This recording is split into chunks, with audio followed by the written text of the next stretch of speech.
Three, two, one. Welcome to Bars Open with Beth and Greg. I am Greg LaMontagne. Thank you guys for joining in today. Today I've got TJ Gardner on the podcast with me. This is the health and fitness episode, one of the health and fitness episodes. I wanted to bring TJ on with us today to talk about his life, your life, and kind of just some of your background, some of the cool shit you do, you know, the ultra running, but we'll get into that here in a little bit. Thank you again for coming on. I appreciate it, man. No, thanks for having me. For those that don't know, Greg and I pretty much grew up together back in New Hampshire. So In what, 30 years, 32 years? Yeah, something like that. And I won't apologize, but we're probably going to be all over the place. So just try to follow along. That's how it is. This is also a bit of a catch up between the two of us. So yeah, absolutely. And this will come up when we get into why I'm actually on the health and fitness podcast. But if you had told me 4 years ago, if I was sitting here 4 years ago, I'd be on the unhealthy and unfit podcast.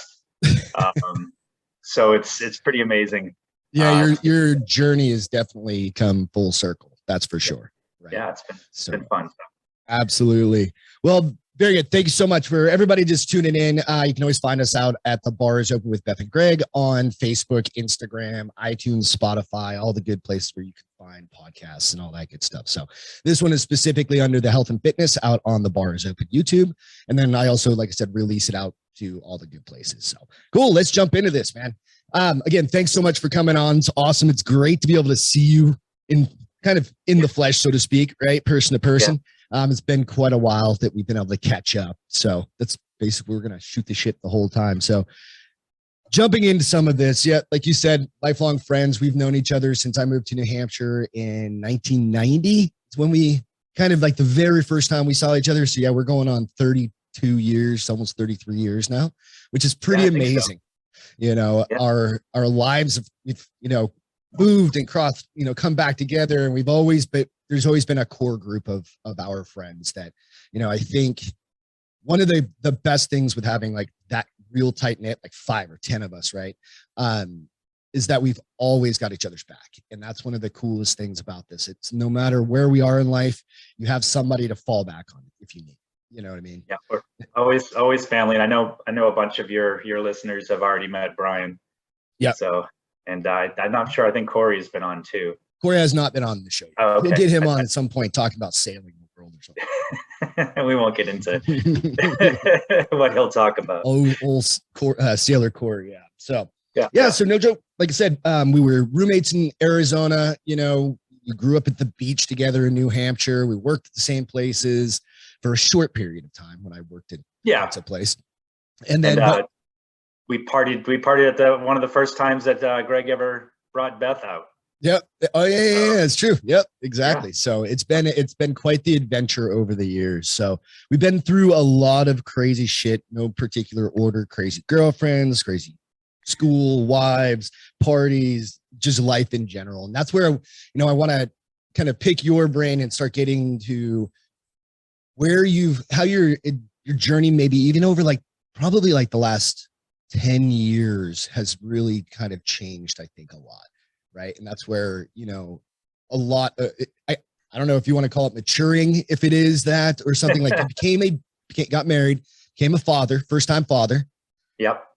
Jonathan, go ahead. You jump in. So what I would look at it is in the past 10 years, if we want to break it down to that decade, so I'm 48 years old, or I'm going to be 48 years old. Greg and I actually have the same birthday. But I'm still older. Yeah. But so I'll be 48 this year. And I'd say, you know, in my late 30s to now, I've probably been at the lowest points of my life and at the best points of my life. So it kind of covers the whole spectrum. I guess what we can first jump into is you know, I'm a drinker. Yep. And you grew up in New Hampshire, and you kind of at the beach. You're round, really. Yeah. You're round for the most part. You know? and honestly, we're really I always tell people, you know, I had to quit because I'm too good at it. You know, I want to go out while I'm on top. But the truth is it was definitely slowly eating away my life. Yep. And not to get into too many stories. We had moved to Pasadena for 5 years, and I didn't have any friends around, or 3 years, and my friends were bartenders in the bar. It's weird when they know what you want to drink as you're walking in the door. You know what I mean? So it got to a point, I have an amazing wife, and we were going to have a kid, and it just decided that that decision had to be made, and lots of restarts, where I'd fall off really hard. She'd go out of town, and I'm bored. Go hit the bar for a minute. I'm the type that would drink maybe 3 times a month, but when I did, it would be for 2 days or 3 days. So lots of blacking out, lots of stupid things being said, and so that is a big factor of why my life really changed. And to change that, I found running. I had been doing it for about 2 years before that, but never really, finding value in it. I was doing it which we'll get into later, why I started. But then it kind of took over. It took that space. It became my therapy, and really helped me through. I never went to AA. Well, I went once, and I know it's helped a lot of people, but it's hard. Just wasn't for you kind of a situation. Yeah, you look around and you see people saying that and I'm glad that they're quitting their drinking, but they're smoking a lot, drinking coffee like crazy, and talking about their stories. And I don't think you can really get past your stories or that period of time if you're still talking about the past. Constantly talking about that. Anyway, so that's the dark spot. That's your perspective. Yeah, that's awesome. Yeah, everybody has their own take on. So since then, I started pretty slow, or I started pretty small. I'd run some marathons, or a marathon or Shut up. Sorry, we ran our first one. I started small. I'd run 26.2 miles. They were very painful, and I really wasn't trained, and I'd go out, get wasted that night or whatever. And then what really changed is I found trail running. And I know Arizona really well. Let's talk about that real quick to give some perspective to that. So Arizona is amazing for the trails they have. It's absolutely, I don't know a better place within like the city limits even of Phoenix. You can run 50 miles just on the Trail 100 through Phoenix. You know what I mean? It goes up Piasawa Peak or over in that whole area. I mean, all of it, right? Yeah, well, and it's sections that the city has kind of surrounded. They've kept these regional parks. So there's probably about 7 of them that you can run around. And then you just go north and stuff. Go up the Flag and Sedona and everywhere else. Yeah. Pine, Mogollon Rim. So a friend of mine who was just doing some of the road running with me invited me out to a group run out on a trail. And I had no idea what I was doing. I had tennis shoes on, or I had running shoes, but road shoes, and a Camelback that sloshed all over the place. I didn't know what to eat or anything. But, I had lived in Arizona for 18 years. And as the more I went, I was starting to see places I didn't even know existed. Right. You're watching a sunrise over, just mountains, overlooking the city, realizing that all these other people are sleeping. And you're already up early in the morning climbing. 4 o'clock, whatever, 5 o'clock. Yeah. Yeah. And so as I started getting healthier and being able to go further and really push myself, I could find more out there. We'd go deeper and further, and so what started as my first race is 17K, is now up to, and all this stuff we'll get into, I'm sure, but I have a 100-mile perfect time. Perfect time. I have a 100-mile race in 10 weeks. So that's one of when people say ultra running, it's not, it is, what's the definition of ultra run? Like an ultra marathon? Is that a 50? The official definition of an ultra is anything over a marathon. Okay. And the typical minimum is 50K, which is 31 miles. Got it. Okay. That makes sense. That's where the 50. Okay. That makes sense. Some old school ultra runners will tell you an ultra isn't anything until it's 50 miles or more. Others will say 100K, and others will say it's not anything until it's 100 miles or more. Jesus. So when you really put that into perspective, like that's 4 marathons you're running in one 24-hour period or whatever the time is. Yeah, the cutoffs depend on the terrain, but in a marathon you might climb 500 feet, 600 feet. Yeah. And they talk about Heartbreak Hill and stuff like that. Mm-hmm. I think that's 200 feet you climb. Yeah. This race I'm doing, the 100 that's coming up, we're doing 23,000 feet of climb and 23,000 feet of descent. Mount Everest is 29,000 feet, if So anybody's wondering. For perspective, right? Yeah, for perspective. So if you take Mount Washington in New Hampshire off the top of Everest, then that's what you're climbing.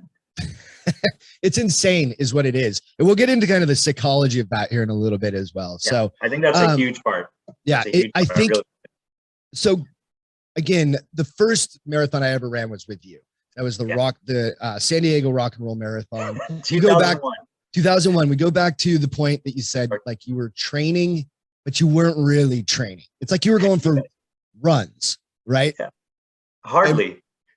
Like, I think the most I trained, I ran for that. I think I made it to like 16 miles before I did the marathon.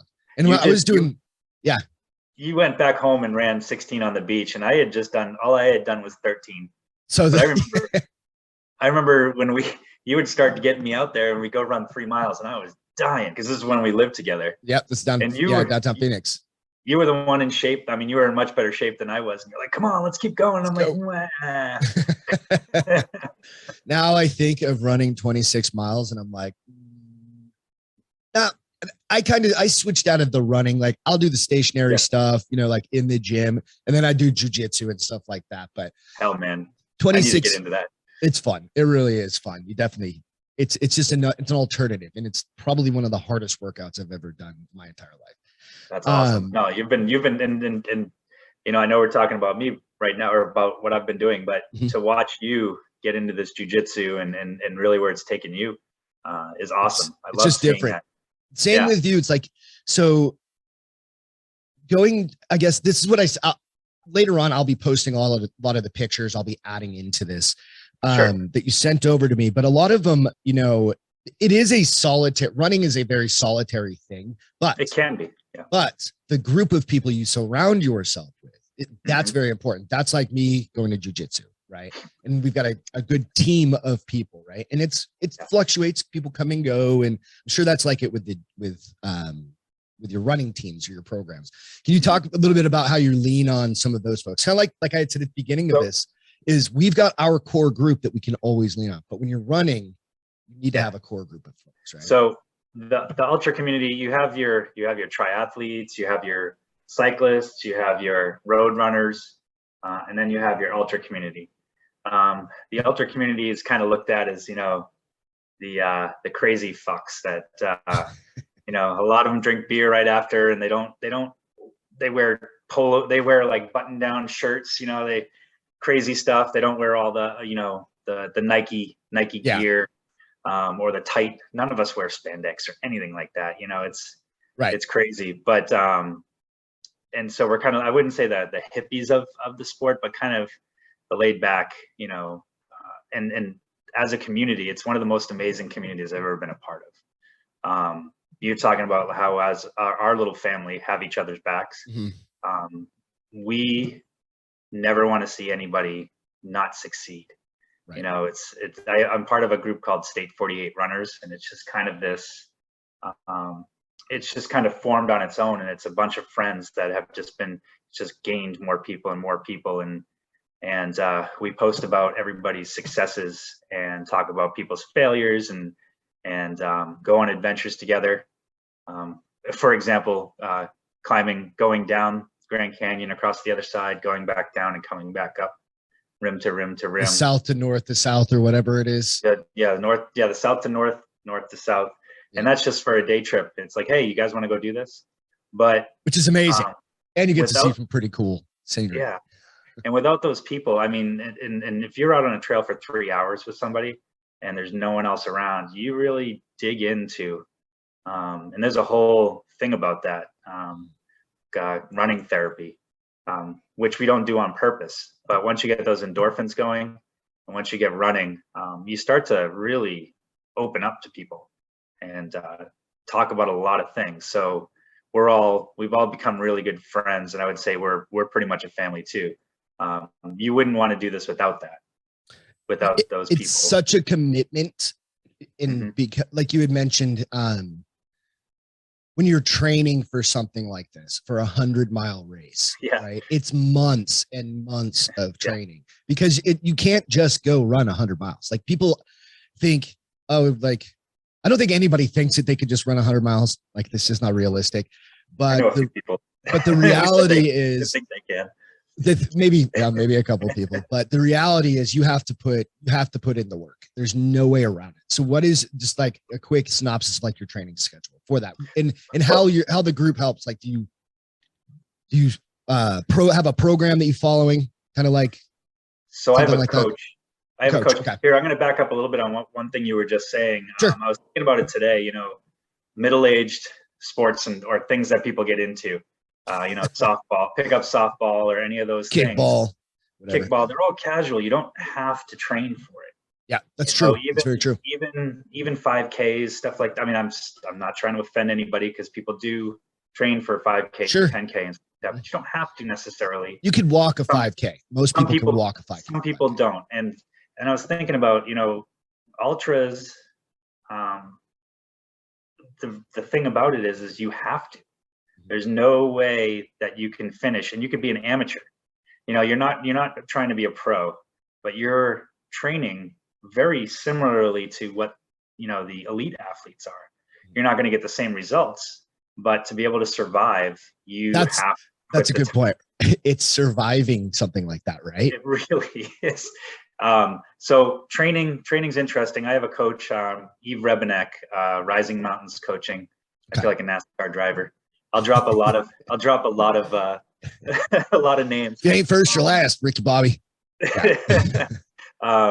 So I've been working with her for 3 years, and she's put up with me for 3 years. That's awesome. And finally has gotten to a point where we're really in sync. Okay. And is she a professional coach? Like a professional coach? She's trained. Yeah, she's professional. She's certified. She has everything. She has 50 athletes, and she has four other coaches. Okay. I think they have like 100 to 150 athletes under the umbrella. Cool. Right on. That's awesome. But with her, you feel like you're the only one-on-one kind of one. So that's awesome. She's amazing. She's also a really good friend. So since I just ran 100K a month ago, 62 miles, I already had some of that training going. Okay, so it's almost like it was in building up, right? A little bit. Yeah. So what we always focus on is a base. You know, where's your base, and then you build off of that. And so I took 2 weeks off of that run, and I'll slowly gain back up my miles every week. All right. But it'll be at a steeper curve because I have a stronger base because of my training before that. What's amazing is people go, so you're going to run 100 miles. What's the most you'll run? I'm going to run a 50K next weekend. After that, is there really any training beyond running like a 50K is there any benefit in training in like to run a 70 or to run 80? No, you know what I mean? There really you hit a certain point and you plateau, and then you just got to push through. You're actually just killing yourself that way. You're damaging your body that way. What they do is you'll have like it's a double. A lot of people will do a double where on a Saturday you might run 25, 30 miles. Okay. And on a Sunday you have to go run another 15 or 20. Okay. But you're giving yourself a little recovery, but you're still putting your body through that. And the most I've ever run in a week is probably 70 miles over 5 days. Okay. Yeah. That makes sense. So you're breaking out 2020 or something like that. No, not even. You're doing like we do hill workouts. We'll do speed workouts. We'll do different recovery workouts, and they're all different mileage. And then you have one major run, and then you have a secondary run at the very end of the week. And you have rest days, rest days. So you're really putting your body through a lot of hell, but it's amazing, you know, but you learn about the nutrition you need to do it, the hydration. That's very, I was gonna say it's 100, you're running in 110 plus in year round. It's not like you stop running during the summer. You just run earlier in the morning, but it's still 100 degrees at night. 4 o'clock in the morning. Actually, I'm going to be going out today after we finish talking. It'll be about 98, 99 degrees out, and I'll go for about 5 or 6 miles, but you never want to go further than that. In this heat. Yeah. Not in that heat. I don't care how good you are. It's a heat stroke out there. Yep. End up getting stuck in the desert. Get heat Yeah, stroke. exactly. That's they're bonking in the middle of summer in the middle of nowhere, four Yeah. or 5 miles from nothing. Yeah, that's Yeah. not a good thing to do. Snakes and So the coyotes. So I don't know, man. I think you really need to come out here and come out and do like a 5 or a 10K on the trails. I mean, I used to we so out here there aren't as many trails out here. Yeah. Like where Yeah. I'm at, which kind of sucks. There are some, but they're kind of like just local parks more so. Mhm. So everything in Texas is owned. We don't have like state like parks like you have up in That's true. Phoenix. It's just That's different. true. You know, everybody owns every bit of property here in Texas. So I've got some friends in different parts of Texas that are they make jokes about the hill they have. exactly.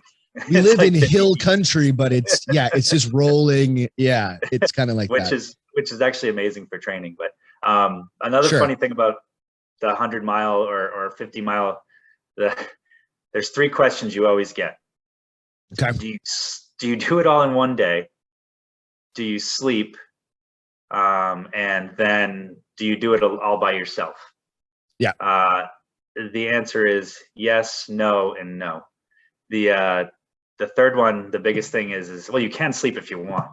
I can teach some people take like 15-minute cat nap kind of things, right? I can teach you how to dirt nap for 5 minutes if you want. Sit down, close your eyes, wake up 5 minutes later, and keep going. Right. But we have pacers. That's like a mental kind of thing to give yourself a quick break. I want to get into, after we're just talking about all this, I definitely want to get into the mental side of things. That's on the next point that we're going to get into. And really so we'll get to that. Yeah. But I was going to say what's really cool in these long races is you're allowed to have a pacer after a certain distance. Okay. It's usually about halfway through because they realize your mind is not completely 100%. You can start getting delirious and shit after a while, right? Oh, people hallucinate. Yeah. And it's just, and that's they could be completely hydrated and the nutrition could be spot on. It's your brain just not. Yeah. Can't handle going 100 miles. People see relatives or strange things or houses, and there's nothing there. I even ran a 250-mile. I was pacing a friend, and he was it was between miles 200 and 231, and he knew he wasn't seeing these things for real, but he kept stopping me and go, check that out. There's a lion right over there. Because I know it's not there, but I can see it. And That's then I realized insane. I knew it was really bad when an actual owner with a dog was walking through the trails, mm-hmm. and he goes, please tell me there's a dog there. Yeah, check. You're good. Okay, let's keep going. That's crazy. But the pacer, it's really cool because they just become kind of like they can pull you or push you through, keep you going harder. They're not allowed to carry stuff for you. You have to, it's because it's all self. Yeah, you have to do it by yourself. It's like you can't help them across the finish line or something. Yeah, it's called muling. You're not allowed to mule or carry or anything like that. All right. But the support and that's really another part where you become close because it's the two of you getting one of you. People volunteer to do this. It's not their race. That's the support group, right? I mean, that's it. Yeah. And you have a crew. You have like 1 to 4 people, however many you want, that will be at all the aid stations throughout the race. You run it alone, but you're never alone. That's awesome. That's amazing. And then at the finish line, there's not 10,000 people there. That's like 20, and it's amazing. And that's the only 20 people that need to be there. Yeah. So exactly. It's not like a big rock and roll marathon where you have thousands of people cheering you on. It's a feat that you're trying to accomplish purely for yourself. That's a lot of times why people run even like 5Ks or 10Ks. It's a challenge, a goal that you can set for yourself. It's just the goals you guys set are just that much higher. It's just a higher goal. It's a longer, bigger goal.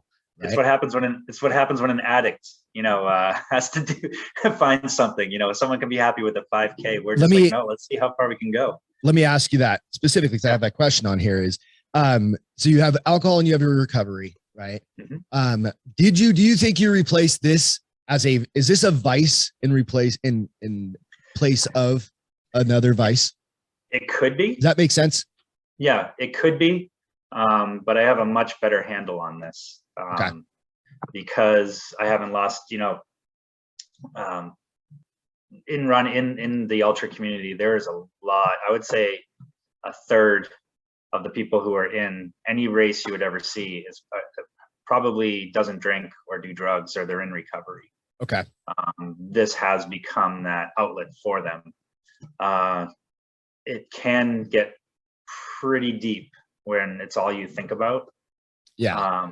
But I've luckily, You have a good balance with it, because I mean, it takes hours of your time, like hours and hours of your time, right? It does. And that's the cost for training so hard, right? So yeah, but it doesn't get in the way of anything else. Okay. If it was getting in the way of stuff, then I'd be like, oh crap. And I've also not done certain things that I've wanted to do because I know it would take too much time and preparation and everything. My family will always come first.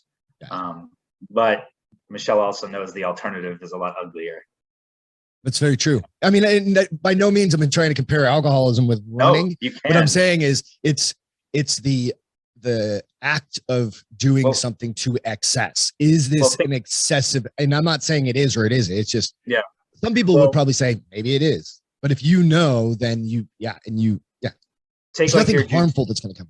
Take your jujitsu for example. I'm sure there's people there that are probably gung ho 7 days a week type of thing. Sure, absolutely. And you're very dedicated to it too. Mm-hmm. I don't, in my case. But it's not taking the place of anything. Right. But you probably don't do as much of another thing because you're doing jujitsu. No, you're 100% right. Yeah, absolutely. Yeah, that's why I was kind of curious, because there's one thing to go for a run every day. And there's another thing to go for a 30-mile run every couple days. You know what I mean? Well, and that's the good thing about it is you're only doing it maybe once a week. There you go. And that's true. And then you're training other types of things, other styles of running, I guess. Shorter things. And I've created a schedule so my wife and I can work through it. She knows what I'm doing. So it's a give and take. But that is actually an amazing question, because I have seen people, unfortunately, a friend of ours, it's happened to him already. He got in shape. I'm definitely not mentioning any names. That's fine. Yeah, no. Yeah. Didn't drink anymore, and a lot of things, and just started running and got obsessed with it. And I think he's lost a lot of things because of it. Okay. But doesn't see it, and there's not much you can do. Yeah, you can try and help. I mean, but you can coach them, so to speak, similarly. But if they don't want to listen, they aren't going to listen. People just don't. A big part of recovery too is noticing what your vices are. So you just have to be, if you're truly, going through recovery, understanding, the demons that you have to realize that they come in all forms. Right. Yeah, absolutely. Yep. Yeah. Absolutely. So, damn, we had a lot of natty light, didn't we? Well, I know, that's what I'm saying. Like, it still happens to me once in a while. I'm 45, like you are, Brad. I still drink beers. I've got a wall of whiskey behind us, right? We still do these things. We have our vices and stuff like that, of course, right? Everybody's got something. Yeah, you just drink Coke or whatever, right? So let's start jumping into the kind of the psychological right piece of this. First question I want to kind of tee up for you is, what was the worst race you've ever had? The worst, where you were just like, fuck, I'm dying. I'm going to fall on my face. And maybe it's just not physically, but it's mentally, like you're breaking. If that's happened, I don't know. There's two times. Most people don't realize is that, with the amount of races that we run or the distance that we run, everybody in this community has had a DNF, which is a did not finish. Okay. You just pull yourself up. Some days just don't work. But my first ultra, which was going to be a 50K, I thought I knew everything. I thought I knew what I was doing. 17 miles in, my nutrition was off. I didn't have any electrolytes. Everything was wrong. Had you burned it all, like burned all your electrolytes, or you just didn't have it with you? Like I didn't have any with me. I thought I had what I needed, but I didn't. I didn't know how to do any of that stuff. And this is before I had a coach. And actually, she was at the finish line when I went up there after I DNF'd. And I said, "Hey, I need help. Can you be my sponsor? I mean, can you be my coach? Can you be my sponsor, my coach?"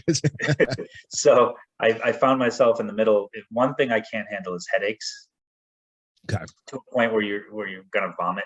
Yeah. And I was walking kind of deliriously through the woods, and it took me about an hour and a half to go 3 miles. Okay. And then I just quit. I probably could have been nursed back to health really easily, but kind of the pattern my whole life up to this is when stuff got hard, I would just quit, whatever, because I could, I had other stuff to fall down. It's down. easier to do. Yeah, it's easier sometimes to do that, right? Yeah, I never pushed myself. Theoretically it is, but there's, yeah. Yeah, and so I think that is one of the worst ones that happened because of how I felt, but it was also kind of a blessing because I realized how much of a bitch I'd been for so long. Yeah. And then another thing that happened was we did a little 100-mile adventure from Cocodona to Flagstaff. Okay. And it was a preview for and that's Cocodona. all uphill. I mean, if you're going from Cocodona up to Flag, it's all uphill. Yeah, there's no way around. There's a ton of uphill. And about 57 miles in, I just started. It was in the middle of the night. I was in the middle of the woods all by myself. All the other guys had moved up a little bit. Okay. And we kind of you kind of will lose in an 8-person group. Sometime in an adventure, you all want to stay together, but sometimes you give people their space. Yeah, you're on the trail for a long time. So.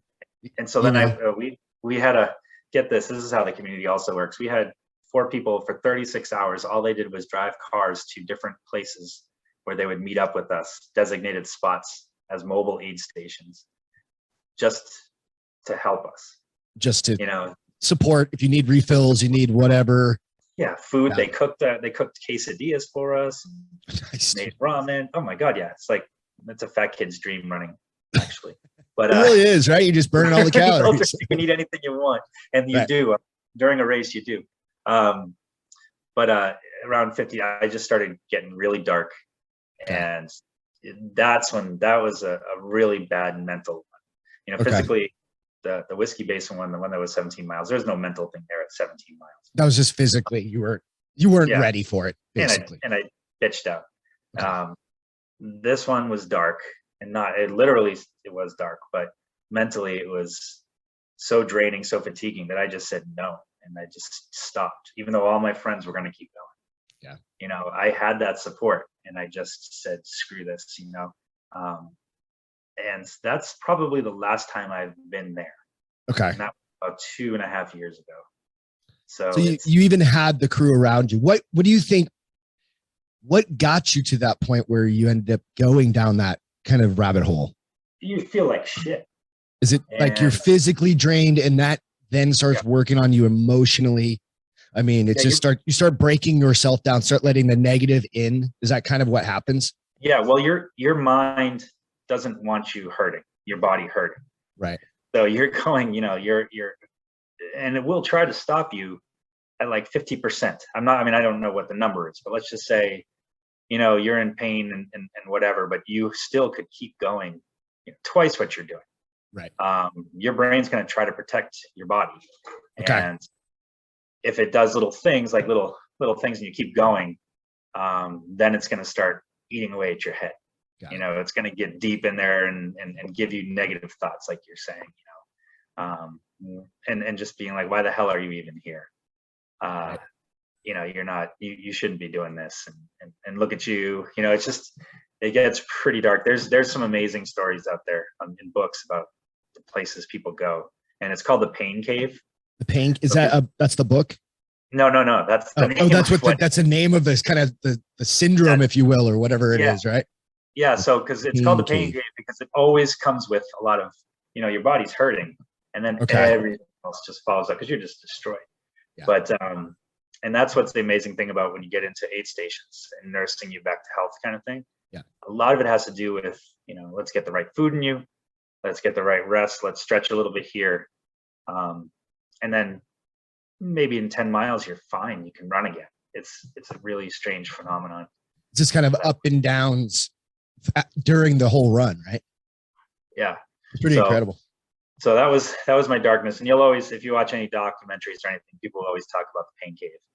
And some people embrace it. Some people love it because they know they can get through it. There's a mentality to it. There's nothing that can. David Goggins. Oh yeah, absolutely. Yeah, absolutely.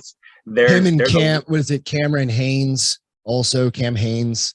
Yeah. Who's like the bow hunter who does like along with David Goggins that do those in just like you. They do the 100+ runs and yeah, and you embrace that. You say, hey, I can get through this shit. It's when you're there the first time, it's scary, and you don't want to hurt yourself. You have to have trust in yourself, right?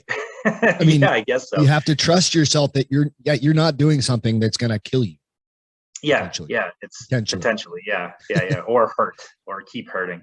The hurt, that's so like I can get over like physical pain, right? And I'm pretty good at like the mental, but when you get to a point and you're pushing yourself as hard like you can, like most people can push themselves pretty hard for a short amount of time, right? Yeah. I mean, that's just kind of the deal. Like when we roll in jujitsu, we'll go 10-minute rounds or 7.5-minute rounds, and you're going hard as shit, right?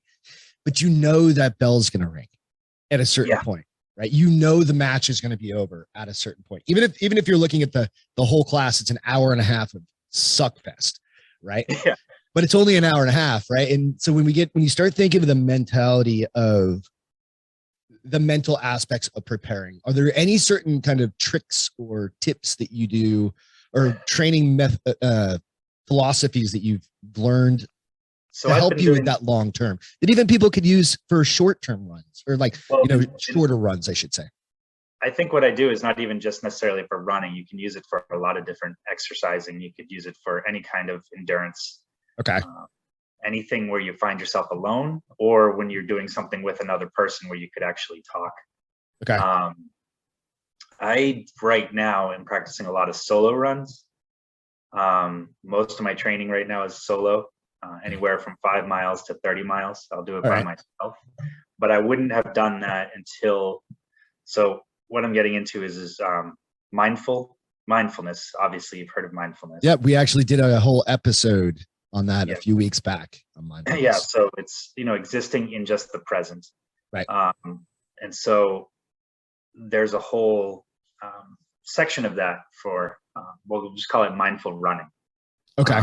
There's a book by Mackenzie Haven, I believe her name is, and it's just called Mindful Running, and it kind of goes through the idea of how to get through those pain cave moments just by existing in the present, by assessing what's happening to you at that moment, and is it real, or is it just your body trying to get you to stop, your body's reaction to what you're putting it through, right? Yeah. And a lot of that has to do with you just start running, you just start listening to your feet, start listening to the sound, to the rhythm, start listening to your breath.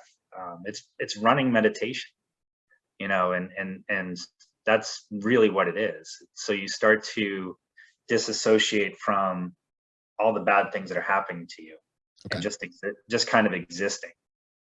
And then you can pull from there. You can start to realistically look at what's ahead of you, rather than, oh fuck, kitchen's on fire. Yeah, I'm gonna die. It's like, no, you're not gonna die. You're gonna be fine. So it takes time. I've actually found the crazy way that I got into being able to find that was actually listening to books of runners. Running stories, like listening on like an audible kind of thing. Audible, yeah. I don't like to listen a lot out in the desert because you have to listen for snakes and runners and bikes and coyotes. Yeah. But if I run on the canal, I'll just put that in because it's so monotonous. It's all flat. You're just getting time in is basically right. Yeah, and so I put in a runner's like a Dean Karnazes or a Scott Jurek. They have some great books to listen to, very motivational. I could send you a whole list if you ever want to. Yeah, send them over and I'll attach them to the bottom in the links for the show. Yeah, absolutely. But just hearing their stories, it kind of lifts you up. And then listening to actually mindful running was interesting because I practiced what she was saying in real time. And then as far as the therapy side of things go, we can get deeper. Yeah, you can exist right now and you can get through the hard times. I found a book called Dynamic Running Therapy by William Pullen.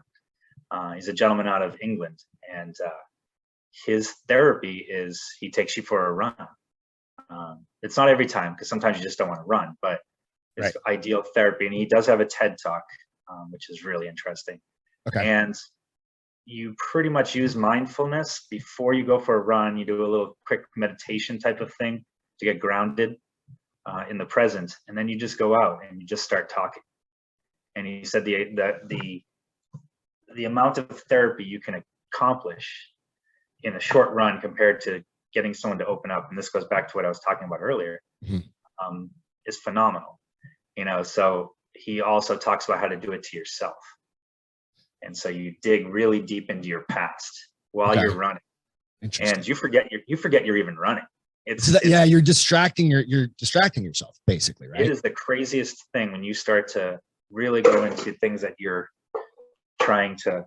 What the heck just happened? The mouse just on the water. What? Oh shit.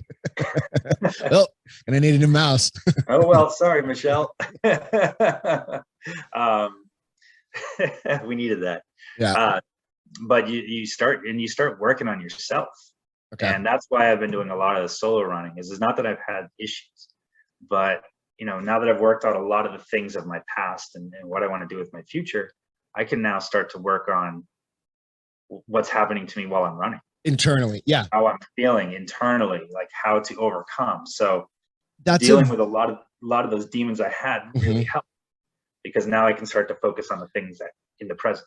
That's a very interesting part of just any sort of training. And it's not just running, it could be biking, it could be even just working out, is that mindfulness, is being there and connecting, right, to kind of yourself, leaving all the other distractions outside, right? Yeah. So I'll think about like work all the time, or I'll think about the podcast, or I'll be distracted with all of these other things. But when I go do jujitsu, I leave everything else out. Right? Because number one, you're either going to get choked out, or you're going to get your arms smashed, or something's going to happen. But it's such a mental break. So when I talk to anybody, it's like, if you're not feeling good, mentally, go for a walk, go to the gym, do something, because you see when people start retracting, from conversations or from people, you start going into dark places.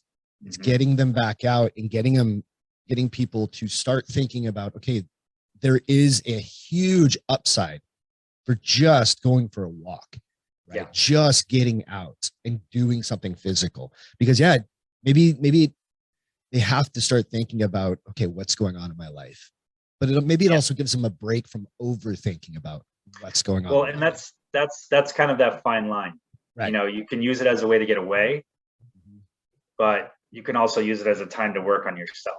Right. There is that fine balance there. And you saying just movement in itself, there's a whole physiological thing that happens, right? Hormonally, different things. Endorphins, all of the dopamine, everything that goes through your body. Yeah. I mean, we are just wires, basically, wires and chemicals, right? Wires. That's basically protein. Yeah. We're pretty much, we're protein. So, it happens for everybody a little bit differently, but it all does happen. So, but I would definitely check out that, if anybody's interested, definitely check out that mindful running. Okay. And like I said, I took some notes, and by Mackenzie Haven, you said? Haven, something like that. I'll find it and put it in the notes. It's green. All right, cool. Good deal. So this is kind of transition from like the mental. We could go through this for a long time, right? But one of the key reasons that a long time ago is that we started running was to do the marathon for Leukemia and Lymphoma Society, right? Yep. Of America, I think it was, right? Team in Training. Team in Training. Thank you. I was blanking on the name of it. Team in Training. This was like I said, the 2001, rock and roll marathon or whatever. But you are a trained licensed architect from Carnegie Mellon University, right? Yeah. So you've been doing that for 20 plus years now, like off and on design, but in that field, right? Yes. And recently you are changing up. You're going on a completely different path. So give us a little background on why and kind of what made you decide. This ties a lot together. I was going to say, first of all, hey, mid-40s, why not have a kid and change a career? Why not? Right? Why the hell not? Midlife crisis, man. I don't know. It's a weird midlife crisis. Or it's clarity. Thank God. Yeah, it's kind of strange. And hey, I'll tell you where I found it. No, I'm just kidding. So I'm getting into radiation therapy, which is part of the oncology team during the radiation delivering process. You act kind of as the face of the oncology team. You work with the patients, you work with the family, you help develop the treatment. Okay. And the reason why I chose that, actually Michelle found it because she knew. Cool. I've just been very disappointed with architecture. I always thought it was where I worked. Then I realized it was the industry. The type of work. Okay. Yeah, I never felt fulfilled. I never had a passion for it. And I never felt like I was doing anything for it. Okay. You know, I did design hospitals and medical offices and different things like that, but you know, it was numbers. You know, that's a product that you're delivering, and then you leave it, right? Yeah. So you're never really, you made a room for other people to help them. It's needed, and that's what Michelle does. Yeah, absolutely. I think it's amazing, but I found no passion in it. And then I started running. I found Team and Training again in 2016. Oh, cool. Right on. Because my cousin Annie was at 24 years old, was diagnosed with acute myeloid leukemia. Okay. Call it AML. If you ever hear anybody say AML, it's a blood cancer. Okay. It's a leukemia. And so I was out of shape, doing nothing, sitting around at the bar in Pasadena, and I thought to myself, hey, I want to show that my support. So I got back in to running and found a really good friend, Kylie Akers, who was my coach for Team and Training. Okay. And he kind of pulled me along for that first marathon. And I raised money. I never really liked running the whole time I was doing it. It was road. You had a purpose, raise some money, and then finish this. Yeah, I just said, keep going. You know, you're going to just raise the money, do do this for a good cause and everything like that. Yeah. And so I ran the Las Vegas Marathon, and I finished, but they cut off 2 miles of it because I was so far behind that I only finished 24 miles of it. Yeah. And much like before our marathon, I probably drank the night before. Hey, I found Arrogant Bastard the night before we ran. Shit. Do you remember at that seafood restaurant? Yeah, I do. Like we're like, hey, it's carb loading. Why don't we do this? Let's drink a giant. Yeah. I think it was one of the tall boy ones. Yeah. And so like then I moved back. And then I moved back here and kept staying involved in Team and Training, doing it more for the cause. Okay. Then I wasn't enjoying running really. I even started coaching. Very cool. Other people for a season. But it gets you into it. You know what I mean? It got me into it. It gets you back into that community a little bit. Yeah. And so along that way, we'll fast forward 4 years later from when I got that flyer about Team and Training. You know, I took 2 years. I had quit drinking 2 years later. I'm on the trails now. And Annie passes away at 29 years old, at the Dana-Farber Center Institute in Boston. Okay. And that became my cause. There's a doctor up there, Dr. Seufer, who is, he has a fund in the name of Annie, created by her family, that all the funds go in. It's in her name. What's the fund? Do you know the name of the fund? Like, can people donate to it? You would donate it to it through me if you want. Okay. That's cool. It's everything that I raise from here on out. And we'll get into the bigger. I feel like we haven't talked about anything. It's so funny. Like, there's so much there. I know. And that's the challenge with some of these, right? It's like we could talk for 5 hours, but we've got to. If you can cut it up. Yeah, it's all right. Yeah. So I started. Go ahead. I'm sorry. So I've started a new campaign, and it kicked off. I had done a campaign before, and basically it's a run my own race through Dana-Farber. I decide what it looks like. I pay for my races.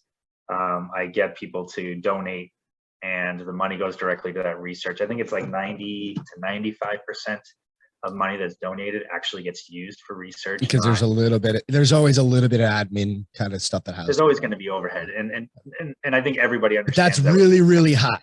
Like 95% actually going to the cause. That's really amazing. Yeah, don't ever look up I won't say it. Anyway, I was gonna say another place, and the numbers can be pretty low. They can be like 50-50. Yeah. It gets pretty. It can be a lot less sketchy. than that too. Yeah. It can, yeah. And I've had the opportunity to speak with Dr. Seifert. Anyway, so that's very cool. Yeah. Yeah. So Zane Grey, which is the 100K I ran about a month ago, kicked off my latest, and I've kept it kind of slow, but it's going to build. I'm doing the 100K, then the 100 miler, and then I'll do that rim to rim journey across the Grand Canyon. Okay. In the fall, and then I have another 100K adventure to go on down in Tucson with Mount Lemon. It'll be a double summit. So you go up. Oh, okay, that's cool. How long is that one? That will be 64 miles. Jesus. And then that's nothing. In May, I know, but that's insane, dude. Because I'm about to tell you what the last one is. In May 2023, I'll be running the Cocodona 250, which starts in Black Canyon City. Okay. And goes all the way, the pie shop. Yep. It starts at the pie shop on the 17. It goes to what? Flag? Goes all the way to Flag. Jesus. You need to get, it's like one big Ziploc and just carry a pie with you the whole time. Jesus. That's insane. So it's the cutoff's 124 hours. So you have 5 days to finish it. The guy. What do you think? What do you think the record's going to be? Or is there a record currently for that? There's got to be a record, right? They've done it for 2 years. This year was, unfortunately, because of all the fires we had, was rerouted. Okay. The first year, the record was 72 miles. And that's the real course. Okay. And this year it was 60 hours. 2.5 days, 250 miles. It's insane, dude. Yeah. Look up the 100-mile record. It's less than 12. It's crazy. It's just like how fast people are running those. So let's get back into the cancer part. Yeah. So you're raising some more money. I mean, I just get awestruck with shit like that. Oh no, it's fun. I enjoy it. I still don't believe in myself. I feel stupid even saying it. Like, I'm gonna go run 100 miles this week. What? Like, you know me. You remember me from when we grew up together. There's no freaking way. Like I didn't even like driving 100 miles. You know what I mean? Right, dude. That's why I run it. I'm just gonna stay home. Screw that. That's actually one of the biggest things you hear. I don't even like to drive that far. Right. Neither do I. So I'm gonna run it in soon. So that will be the kick of the final race, and what we're gonna do. So I'm gonna be doing a Kickstarter in the fall. Okay. And Kickstarter you can't do as a donation. You have to have a product. So we're gonna create a documentary about the training and the 250. And so people will be able to, all the money will go, I don't know how much, we may have a little overhead on that too. Just the editing and releasing and some of the prizes for some of the things that you give to people. Oh, okay. Right on. Because there'll be clothing, there'll be medals, there'll be these things for different tiers in Kickstarter. Very cool. To give to people so that they actually have something in return for that giving. And it'll be a 30-day thing. And I'm hoping we're going to be able to include some trips in there, some free races. So there'll be a lot of fun going on through that. Right on. And then I'm also going to do a local race, but you can also, might as well get this out now. You can also donate to my, we'll probably put this down in the. Yeah, it'll be in the notes. Yeah, absolutely. What is it? I don't know what it is. Oh, okay. We can always add it. We can always we can cut this up. We can repiece it together. We can do different things as far as that goes. I can't believe I didn't have it, but I should have had it. But it's a Dana-Farber run with us thing. I could probably find it. Okay, that's fine. But and you can donate there too. There's just going to be a whole bunch of different ways, and I'm hoping to get some companies on board. Sure. Do some fun things. We're going to do a local race, which is called a backyard ultra, which is also known as a last person standing. Because we have some badass women that kick our asses. Oh yeah. Last person. Some of the women I've heard anecdotally, like some of the women are like absolutely better than many. They can run. They can push themselves farther in many cases. The longer the race is, the more chance there is that it's going to be a woman. Okay, it was some statistic like that I had heard, and I was like, it makes sense. I mean, it just psychologically. Oftentimes women are stronger than guys when it comes to shit like that. There's a woman named Courtney DeWalter, and she finished a 200-mile race. Was it 8 or 12 hours before the second place? See? So she was able to go and probably have breakfast, take a nap, go to sleep, up, back, fly before home. Before the second person came in. Yeah. So anyway, yeah. So the last person standing thing is you have either a mile loop or a 4-mile loop. Okay. And the mile loop is every 15 minutes. So the 4-mile loop is every hour. And you have to run it. And then on the hour, you have to go again, or on the 15-minute or on the hour, you have to do the loop again. Okay. So if you can't start that loop at that time, you're done. Basically. You're done. Okay. So you can finish in 40 minutes, have 20 minutes to rest, and then start again. Or you can finish in 59 and just keep running, so because the longer you go, the longer your laps are, and you're going to get to that point. The record on that is 313 miles. We won't be doing that. I forget how many days that was, but I think it was 3 days. Over 3 days. It's just the psychology of it and everything. So you're going to be doing a lot of things. So the man with the golden hat, that's your website, right? You got your other hat. There you go. The man with the golden hat. You got your hat right there. So is that where people can go to still find you for a lot of these things? You look just like your dad in that hat, by the way. I know, it's scaring me. I'm looking more and more like him. You are. My Instagram, check out the link in my bio. There you go. I do that shit all the time. It's all good. It'll have smash that like button. It'll have my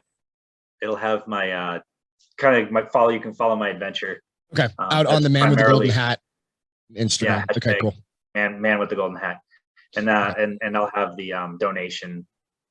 Okay, so that's where people can go to find your links for that too. Plus, once you get it all set up, I'll be posting stuff for you as well. We'll put everything in the bottom of this as well. I'll link you in the bottom of this. So you guys and as far as Instagram goes, if anybody has any questions, it doesn't necessarily have to be about the running and for cancer. It's even just any of it.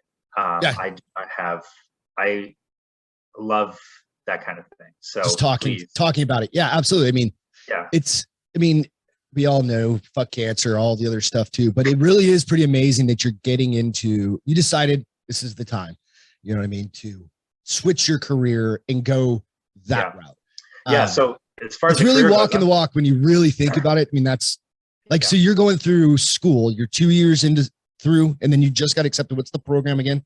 So I got accepted. I had to do 2 years of prerequisites. Okay. And physics 1 and 2 and pre-calculus and all the shit you did in your mid-40s 30 years ago. You don't remember doing it the first freaking time. I didn't remember any of that shit. It's like, wow. And I was like, wow, this is a lot easier than I remembered, which was strange because I was like, oh, I can do this stuff. But I think it's because of experience. You've worked, the work you've done. Yeah. Work was harder than that. It's like, oh, you already gave me the answers. I'm fine. I can do this. And then I just got accepted into MD Anderson, which it's out of Houston, based out of Houston at the University of Texas. It's the number one, as far as the business goes, it's the number one cancer hospital in the world. Okay. That's awesome. And they're based at their main center is out of Houston. That's the one that gets ranked all the time. Okay. The top 3, I think, are Dana-Farber, MD Anderson, and I know Mayo gets in there, and Sloan Kettering. Yeah, I hear those quite often. Yeah, I think Sloan and Kettering is also in Texas. So, like they say, everybody is bigger. Everything's bigger in Texas. Sorry. It kind of is. Nah, who gives a shit? No, that's awesome. Congratulations on getting into that, by the way. It's pretty amazing. I got into that, and it's 2 years straight, and I'll be doing about 1,800 hours of clinicals during that too. So I'll be first semester. I'm already starting to work with patients. So I'm really excited about that. And like you said, is having it tie back to your cousin, who kind of is really the impetus for all of this, like for the last multiple years of your life, changing kind of your life, really kind of redirecting everything, which is pretty amazing. That impact. That single step, it's amazing to look back at how one single step, let's go to analogy about running. To finish 100 miles, you have to take that first step. Right. So that single step of wanting to do something for Annie has opened up so many different things in my life. And quite honestly, I remember Annie as a kid. I had not seen her, and I'd seen her once in many, many years, but I love her family, you know, and she was such a bright kid with such a good future and everything. Right. But I tell people she saved my life. You know, it's even, yeah, it's an amazing kind of thing how that happened. She, you know, she got me. Yeah, unintentionally. she changed how I do everything. You know, I run now. I don't drink. You know, I'm You have a redoing different school and finding purpose. something happy. You know, I Yeah. found a purpose. Mhm. And then I look at it this way: as if, you know, if we can just save one life from what she died from, Yeah. you know, then her death would never is not in vain. Right. You know, you actually it grew out of something, grew out of. Right. You know, And that's amazing. You know, when Yeah. you think about it, it's people have impacts on people well after they've passed. You know what I mean? Yeah. And Well, if you can find purpose in anything, and not just you, this is for everybody in general. If you can try and find some purpose in those things, if you're going through dark times, if you're in the middle of your run, you know what I mean? Yeah. Either kind of theoretically or, you know, really are, you know, and you can find purpose to keep driving. I think that's a lot of what we try for. And another huge catalyst, I think, which I completely forgot when you had me put the hat on and said I look like my dad. His passing in 2018 became such a big catalyst. Yeah. Because I lost, you know, we all did, but you know, I lost someone who's so important. We were all very, very close to your father. Yeah. We all grew up with him as kind of a surrogate dad. You know what I mean? Or many of us, you know. Yeah. Many of you who he could stand. Right. Exactly. And even those who he couldn't. No, he liked all you guys, which is cool. At he's- first I was told, hey, don't hang out with those kids. They're bad news. They'll only guilt by association. Within 5 years, they're like, oh, we're really glad you have those friends. Right. They may be fuck ups, but we like them. But hey, we're loyal. We're loyal fuck ups. It's all good. Yeah, we'll tell you how it is. But I still, another way to get out of dark spots, I'll talk to him. I still carry a picture of him and the two of us when I was a baby. And it goes with me on every trip, every pack. And now when I finish the race, I always throw that hat on when I finish the race, because I'm out there alone, but I'm never alone, you know. And his passing kind of made me also look at my life. So there's so many different catalysts. Don't ignore them. That's it. Yeah, we can't ignore it. It's interesting, but all you have to do is just take a couple minutes and just. It goes back to being mindful as well, right? Yeah. And being present, understanding what's happening, what's going on. So okay. Yeah. We could dive into these for hours and stuff, like each one of these things. So what are your what are your aspirational goals, like really, like the next 3, 5, 10 years from now? Like from running, I mean, it doesn't have to be one or the other. I mean, you're already looking at this goal. I don't want to go too far down the line because you've got a big ass run coming up, a couple of them coming up pretty soon. Yeah. You know, or are you trying to just focus on the shorter term, like 6 months from now? For running, it's all, I have delusions of grandeur. Okay. For when I turn 50. But okay. I'm not going to say that. I'm not going to say them. Don't put it out there yet. All right. Yeah, because I still have to finish. But this is my first 100 miler. I don't even know if I like it. So, and then it'll be my first 250 miler. So I don't even know if I like that. That's fair. So I'm not gonna start saying things that I can't cash. You know. That's why it's aspirational. It can be an aspirational goal. You know what I mean? Like, I want to run, I don't know, 1,000 miles in a week. I don't know. That seems ridiculous. But let's just say I want to do a 500. I want to do a 500 miler at some point. At some point, but including something a little extra, which would be really interesting. Right on. Cool. I'd also like to maybe do a year thing where it's run something every weekend, or have oh shit. No, I just thought of what my real aspiration is. What is it? I want my son to run with me. That's badass. Yeah, right? I can't wait. I'll point at mountains. I go, you want to come there with me someday? And he'll always go, yeah. That's And awesome. I'm like, all right. And now he even starts talking, we're going to go up in those mountains. And I'm like, that's right, buddy. Yep. And he just loves running. So I will never force it on him. But Yeah, yeah. Out, just get him out in the wilderness, in the wild, right? That's the part.